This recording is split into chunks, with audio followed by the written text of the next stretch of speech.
Did you know that if your writing were clearer, you would have fewer meetings and faster decisions? Most business messages don't fail because the ideas were weak. They fail because the point shows up too late, the ask isn't clear, or the reader has to work too hard to grasp the message. The good news is that today is all about fixing that. We'll focus on writing that busy people actually read and act on. As we go through the next 40 minutes or so, I encourage you to think of something I call your wow. What it means is, within 1 week, what will you do differently as a result of being here today? The next time you write, what will you remember? You see, when I facilitate webinars, it's always my intention that the webinar will continue on long after the session ends. In other words, it's my hope that you will use what you learned today to make a difference in your writing. At the end of the webinar, I'll ask you to reflect back on your wows, because then you can start to write an action plan for yourself of what you will start doing, stop doing, or continue doing. Okay, let's get started. Let's look at today's outline. First off, we're going to talk about why good business writing matters. Did you know that there's a cost to unclear writing? You will also learn how to start with your intention, the purpose of your email or your document, whatever it is you're writing. There are common mistakes many make. We will discover those today, along with structure and how that makes a difference. And finally, how do we write better emails? The most misunderstood form of communicating. You see, when we write, the reader reads their tone into the email, not yours. And that's why we need to be crystal clear when we write, including our intended tone. Here's one of my favorite quotes by Pascal. If I had more time, I would have written a shorter letter. Now let that sink in for a moment. At first glance, you might think, wait, what? Why would I need more time to write a shorter letter? Well, because it takes more time to write succinctly. It takes more time to say less. Because most of us find it easier to ramble, whether in writing or speaking. When we need to write less, we need to focus and get specific. That takes time for most of us. Next, let's talk about why good business writing matters. One of the main reasons is you should want to improve because your writing can damage your credibility, it can strain client relationships, and even result in legal or financial risk. Did you also know poor business writing is costly? Some of the hidden costs include time, rework, misalignment, frustration, to name just a few. And finally, messy and poor writing doesn't get read, so you don't get your results. Here are some common reasons I hear for people not reading documents. It's too long, it's too vague. We played email ping pong and I got frustrated. The back and forth leads to frustration and confusion for many of us. So decisions are delayed and questions are not answered. Let's look at now why writing needs to start with your purpose and then the outcome. The number one writing mistake is writing without intention, not making your purpose clear up front. Remember, the reader has a short attention span, just like you and I do. If you don't hook the reader right away, chances are your email won't get read. The following 3 questions are what you should ask yourself every time you write. The first one is, what's the purpose of my email? Why am I writing? What do I need the reader to do or decide or know? And who is my audience? And why should they care about my email? So in other words, what's in it for the reader? Now let's see why paragraph 1 misses the mark when we talk about writing with intention, okay? First of all, the paragraph reads, we need to talk about the report. There were some issues and a few things didn't quite work the way they were supposed to. This should probably be fixed soon. Well, you know why it doesn't work? It hasn't answered the 3 key questions. It hasn't answered what's the purpose. It hasn't really told the reader what they need to do, decide, or know. And who is my audience? Likely in this case, you know who they are, but you really haven't touched on that if it's an internal document, for example. So have you helped them understand what's in it for them? Not with paragraph 1. Now let's look at paragraph 2. This email is to clarify what needs to be revised in the report so we can submit it on time. 2 sections need correction. The data summary is missing sources, and the conclusion doesn't align with the findings. Please update by Friday so we can stay on schedule. Well, this email is to clarify what needs to be revised in the report, is answering what the purpose is. And then the writer needs the reader to correct 2 sections. That's pretty specific. And then the what's in it for the reader is they'll meet their deadline and submit it on schedule. So paragraph 2 is very thorough and does answer the question, what's your intention? Here's another one of my favorite quotes. Stephen Covey, who wrote 7 Habits of Highly Effective People and a number of other books, says, begin with the end in mind. What a great quote to keep in mind the next time you write. I often begin with the end in mind and work backward. And that's what Stephen Covey is recommending with many of the things that we do, especially writing.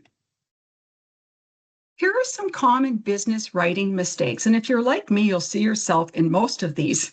Okay, so first of all, writing to sound smart instead of to be understood. Or what about overusing jargon and buzzwords? Or long emails with no clear point. We're going to talk about writing in the active voice versus the passive voice. And forgetting the reader's perspective is another common mistake that leads to trouble and misunderstandings. And what about using redundancies in your writing? We're going to touch on all of these now. Let's start with writing to sound smart instead of to be understood, okay? Here's my example. We need to optimize our workflow to enhance operational efficiency. Now, what does that really mean? Well, here's what it really means.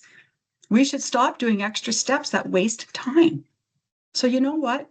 I don't know why the writer here didn't just write the way he or she speaks. Okay, we should keep that as a rule of thumb. Write the way you speak. You wouldn't say to someone, I don't think you would anyway, we need to optimize our workflow to enhance operational efficiency.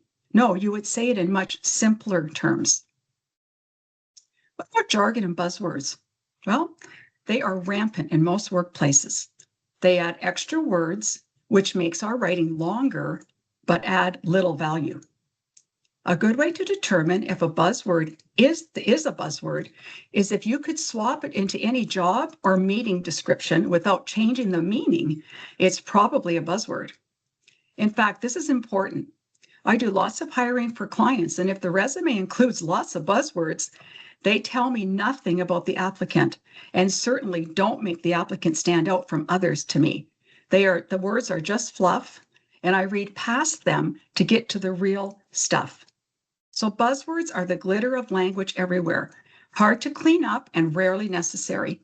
A good rule of thumb, again, if the word could be swapped into any other document, a job description, resume, it's likely a buzzword. Here are some buzzwords that I encourage you to generally avoid because they are overused, they're vague. Sometimes they are phrases that actually annoy people, and they're often used in resumes, and they're, as I said, just considered fluff. So a few of overused ones. Synergy, leverage, circle back, deep dive, low-hanging fruit, bandwidth, move the needle, touch base, think outside the box, or at the end of the day. Some words that are very vague and considered buzzwords: cutting edge, best in class, world class, game changing, next level, mission critical. You may have heard of a number of those, and they really add no value. We overuse them, so they end up meaning nothing. What about the phrases that actually annoy people? It is what it is. Do more with less. Let's unpack that. We're on a journey. Quick win, or here's a paradigm shift. And then the ones that are often used in resumes and sometimes job descriptions: results-driven, detail-oriented, go-getter, self-starter, passionate, dynamic. Remember, get more specific. People don't listen to buzzwords. And as you can see, sometimes they even annoy folks. Another error is long emails with no clear point. Do you ever receive an email that is just a bunch of words on the screen and it looks like just a large block? Chances are you didn't read it, or if you did, it was drudgery. You have other pressing matters versus trying to figure out what someone's written to you. Again, a good rule of thumb, keep paragraphs to 7 lines or less if you want your document read. That's 7 lines in an email, not 7 sentences. Remember, respect the reader's time. Active versus passive. Okay, with active, the subject performs the action. So the marketing team launched the new campaign last week is written in active voice. Why is active better? It's shorter, clearer, sounds more decisive, makes you sound more confident, and it speeds up the reading. Okay, so very important to remember that. And in this example, the first sentence is 9 words, the second is 11. And you might say, well, Nancy, that's just 2 words, but I want you to think about a full report or a long letter or a long email. 2 words every once in a while makes a difference in your overall document, and it makes the writing clearer. Now, what's passive voice? Well, passive is when the person or thing receiving the action becomes the main focus. In this example, the new campaign was launched by the marketing team last week, shows the new campaign becomes the main focus instead of the marketing team.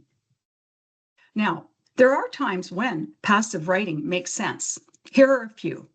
When the actor's unknown, irrelevant, or obvious, if the focus is on the outcome versus who did it, or used for policies, announcements, or technical documents.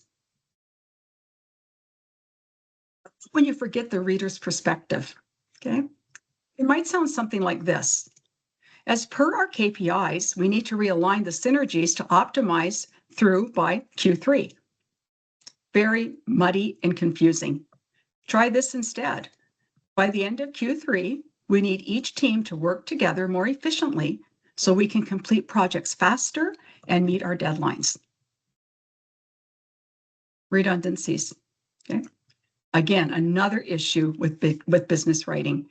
This quote by Thomas Jefferson really says it all. The most valuable of all talents is that of never using 2 words when one will do. I remind you of that as we go through today.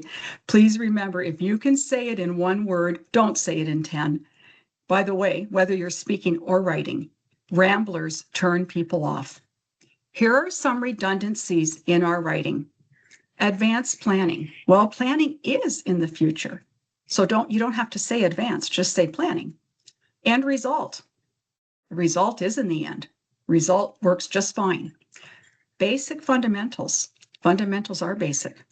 What about past history? Well, history is in the past. You don't need to say it.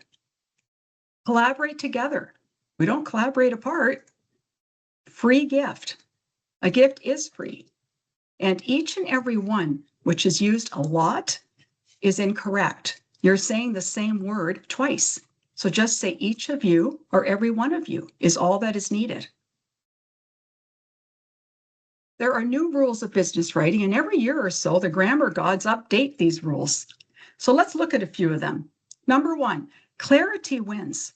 Okay, clear writing gets results. People understand and what you're trying to tell them when you write clearly. 2, write for scanning, not reading. Okay, please remember, most of us scan. Most of us read material and documents on our phone. So we don't really delve right into many things that we read. So if you can make it easier for the person to scan, they will love to read your writing. What about corporate filler? Those are the words and phrases that date you and your writing. A few examples are coming up in a moment. 4, apostrophes make your writing flow better. You know, sometimes people say, well, Nancy, that's not professional. But guess what? It is. It's considered to be professional, and it's considered to be much better received by the reader because, as I said, the writing and the reading flows. What about 1-sentence paragraphs are acceptable? Those used to be a complete no-no from the grammar gods. Now they say, yes, please go ahead, because they're attention getters. So I wouldn't recommend that you use many of them in the same document, but sometimes you can open up a document with a one-sentence paragraph, which goes over very well.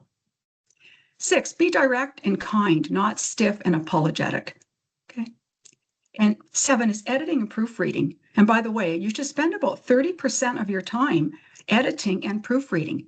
That's how important it is, because you don't want your work to go out with errors, and you want to make sure you've cut enough words out so that the reader views the reading as clear, concise, and shorter. And then finally, you want to end with direction. You know what I find? Many writers just let the end fizzle. So they let the last paragraph die out. But please remember this. That is the last thing the reader sees. It should be just as important as your opening. Now, let's talk about being clear. I mentioned before to write the way you speak. Here are some examples. Instead of utilize, use. At this particular time, what's wrong with now? And look how much shorter that is. In the event of, again, if you can say it in one word like if, please do. True facts, just say facts. Or due to the fact that means really because. Very, don't use this. Be specific instead. Very means something different to everyone. Again, you're adding extra words that add no value. It is, they are, there is, and there was. Please avoid these and just start with the subject of the sentence. These are extra words that we call fluff. Let's talk about corporate filler now. Stop using phrases like per my last email. Okay, so we use this a lot, it seems, but there's no reason to use that in your email. Maybe something like, please see the prior correspondence for details. Or what about, please advise? We call that a dinosaur phrase. Change that to something like, please let me know. Or I just wanted to check in. Instead, just get to the point. Maybe something like, this email is to provide the additional info you requested about Project X. You don't need to tell them you're checking in, or you don't need to tell them you're writing to them. They know you are. At your earliest convenience, again, means something different to each of us. So be specific. If you need something returned to you by tomorrow at 4, please tell the reader that. And instead of please find enclosed, please say attached is. Remember, most of the things we write today are online, so you're not really enclosing anything like we used to in an actual hard copy letter. Now, if you are sending a letter through the post office, then that's fine. But we still encourage you to say enclosed is or attached is. And then kindly is considered very old-fashioned and very dated. If you're signing off a letter, we encourage you now to use sincerely for a letter or for an email, regards. In some cases, people don't even put a close on an email, and that's considered okay. But if you do, please use the word regards for email and sincerely for letters. Okay, structure is so important. Our recommended structure is here. So the first point is BLUF. Now what that stands for is bottom line up front. It incorporates the 3 points I have here listed. Your key purpose, what you need the reader to do, and why should the reader care? That's that what's in it for me that I talked about earlier. Remember to keep your content brief and then add in details or rationale and then very clear next steps. So with your next steps, please remember who's supposed to do what and by when. Headings, bullets, and white space are a great way to improve your writing and to make it as clear as possible. What do headings do? Well, they guide the reader's eyes. Okay, they help the reader as they're reading through. Bullets make information easy to digest, and white space lets the email breathe. I talked earlier about that big block of letters you see on an email that just turns you off. White space helps with that. It puts the reader in a more positive frame of mind. And again, if your email looks like a wall of text, it needs more white space. Here are some best practices for your headings. Short and specific. Please remember this one. Use bold, not all caps. It feels very shouty to the reader. Readers do not like block caps. Here's another little tip. Please never underline and bold together, okay? Because it's overkill. Use one or the other. And always remember, separate sections, not paragraphs. Because what happens is it starts to look like it's all headings because you're going to end up having far too many. Another little tip, by the way, people don't realize headings are also now encouraged in actual letters because that also guides the reader. Many people say, well, we've never put a heading in a letter, but I encourage you to try it. It really does help to help the reader guide their eyes and determine what is it that they really want to read first, what's most important to them. And then what about, some examples just to show you here. And if the reader only reads the headings of this email, they should still get the gist of the message. Plus, what's most important to them, they will go to that first. So my headings might say next steps, or what we need from you, and or meeting deadlines or details. So they would go right to that and say, okay, I already know what the next steps are, but I need to know more about the details of the meeting. They would read what they want and what's most important to them. And you've allowed them to do that. You've given them a choice. Bullet points. So what are these used for and what do they do? Well, they make information easy to digest. They're used for lists, requirements, options, action items. If you've got multiple related points, bullets are good. A rule of thumb, if the sentences depend on each other, then you must use paragraphs. If they don't, bullets are fine. A little more on bullets. Please remember these best practices. Keep bullets parallel, so use the same grammar structure. Aim for 3 to 7 bullets per list max. Okay, now the human brain can take in 3 items very, very easily. Max would be 7. So many studies have shown if you have a list of bullets past 7, you're wasting your time. Guess what? The reader will only go to 7 and they will be bored and done with it. Here's what I do. I make sure that my initial bullets are the most important in case the reader only reads 3 to 7. If you have to go longer than 7, then consider a heading. So separate the bullets into sections and avoid full paragraphs inside a bullet as well. Okay, examples using bullets in an email might be something like this. Deadline, Friday at noon. Format, PDF or Word. Length, 2 to 3 pages. Very clear, very concise, and very quick for the reader. Here's a quick decision test. You might be saying, would bullets be better or would paragraphs be better? Well, ask yourself, can I rearrange the lines without breaking the meaning? If yes, bullets would work. If no, please use paragraphs because it needs to be in a specific order. Do I want readers to skim this? Yes, use bullets. No, I want them to slow down and read it all. So you might say, well, why would you want them to slow down? Well, maybe there's very pertinent information and detail that you don't want them to miss. Paragraphs force them to slow down. Okay, here's the power move. Use both. Okay, so many strong writers incorporate both. A paragraph, then bullets, and then another paragraph to close. It works for all documents that we write. So emails, training manuals, reports, slides and handles, or anything else that you might do in your workplace. So we call that a power move, using both. A little more on white space. What does it do? Well, it prevents overwhelming the reader. It makes the email feel shorter, even if it isn't, and it improves comprehension. Okay. Otherwise, the writing looks cluttered. And just like a cluttered desk, you like to avoid it. Writing's the same way. You want your reader to want to read your writing. So use white space. Here's some best practices when it comes to paragraph structure. Remember, every paragraph should have only one main idea. So that main point is included in your first sentence.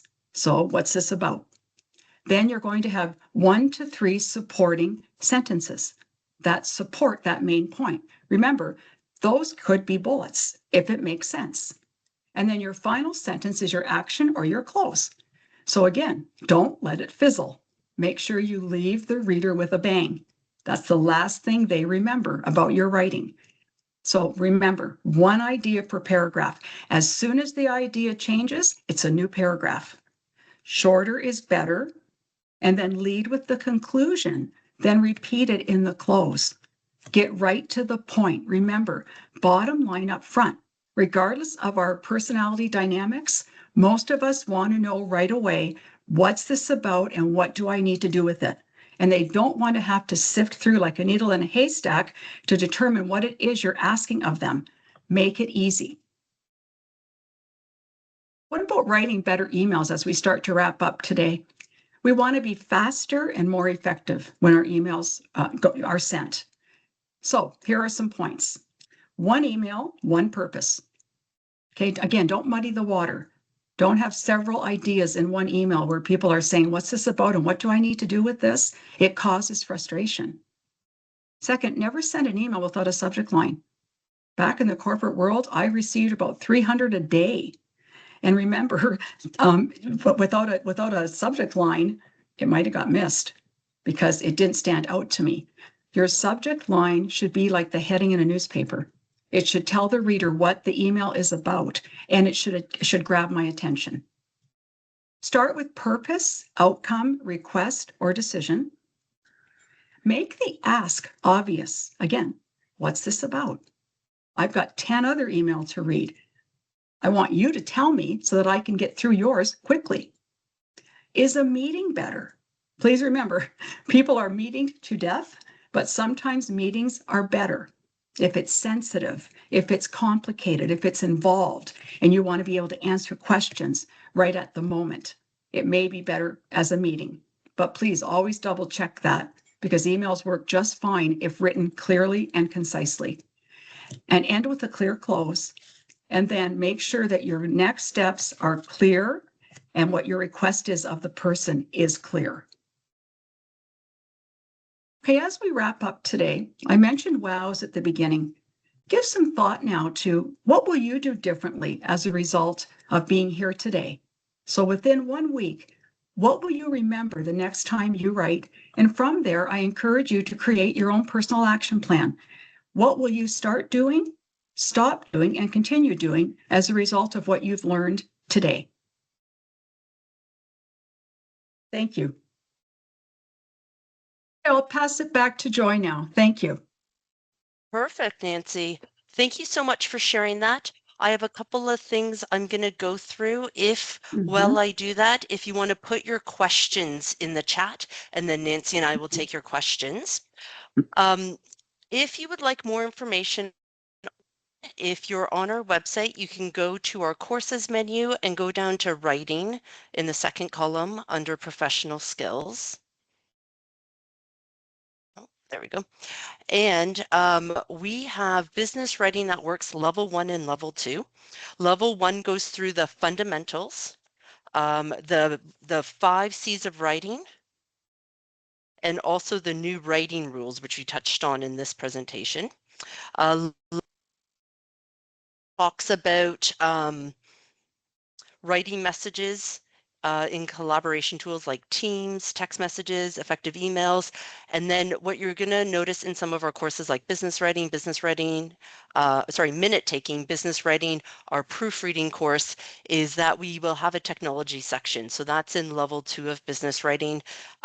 Technical tools don't replace learning the skill set, but they can make our jobs faster and they can definitely help us.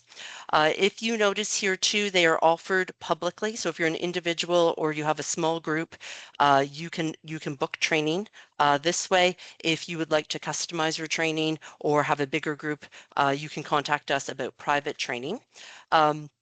You may notice that it says business writing that works complete, the first course listed here. So you can, instead of taking level 1 and then later on taking level 2, you can actually take it as a 2-day course.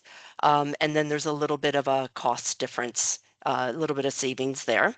And then the next step Nancy touched on was that 30% of your writing should really be the revising, editing, and proofreading piece. So then we created, actually just before I jump to that course, I did want to point out, you'll notice it's listed as updated. So we didn't just update some of the content, we actually completely redid this course and it's fantastic. And then the next step would be revising, editing, and proofreading. This is a new course that came out this year, and it also has a technology piece in it. Again, it doesn't replace understanding or having that skill set, but it can definitely help you, and it can also make your writing process faster. And it talks about the 3 steps, best practices, and common mistakes that happen with editing, revising, and proofreading. Okay, so Nancy, let's take some questions. Okay, so one question we got is, can I do a 1-sentence email? Yes. Yes. I don't see anything wrong with that at all. Some people even put it just in the subject line. And that's it when it's that short. But if you do that, make sure you say in brackets EOM, end of message. Otherwise, the reader's looking for the message. So yes, that is possible. Now, I noticed through the presentation you talked a lot about bullets. Could you also use numbering? Yes. Good, very good question. Yes, that's interchangeable. Now, some people say, though, if it doesn't have to be a specific order, they prefer bullets so that they don't steer the reader wrong, that it has to be in an order. But both, yes, they're pretty much interchangeable in my opinion. Yes, good question. I personally actually do like numbering over bullets myself. Because then the person says, oh, there's 3 things. To me, it just pops. Yes, okay, yes. Another question we had is, what about on behalf of John? Do we still say that? Yes, yes. I still see that, and many leaders still want that. Okay, and that's just fine to word things that way. Many of the companies still word things that way. It's almost like a cultural thing, but yes, that's considered okay. Yep. Okay, nice enough. And it's good. It's also important, like we know the rules because not everything in writing has changed. Exactly. Some of the Yes. traditional rules are still there. Yep. Okay, another Yes. question we had is kindly. Can I still use kindly when asking for things? In law, we ask for documents or try to schedule meetings. So I use kindly or please to politely ask, especially when the relationship is adversarial. It would still avoid it. It's considered one of those dinosaur words. So there's nothing wrong with please. I would stay away from kindly. It's considered very old-fashioned. Okay. Okay, awesome. Okay, those were all the questions that we had. Everyone, thank you so much for joining us today. We hope you walked away with something, or as Nancy would say, a wow that you're gonna use this week. Thanks so much, Joy, to our host, Joy, and to our presenter, Nancy, for an amazing webinar. And thanks to all of you for taking the time to join us today. We appreciate your time. We're going to close the room now, but you'll receive a link to the replay and the webinar and a practical handout within about 2 business days.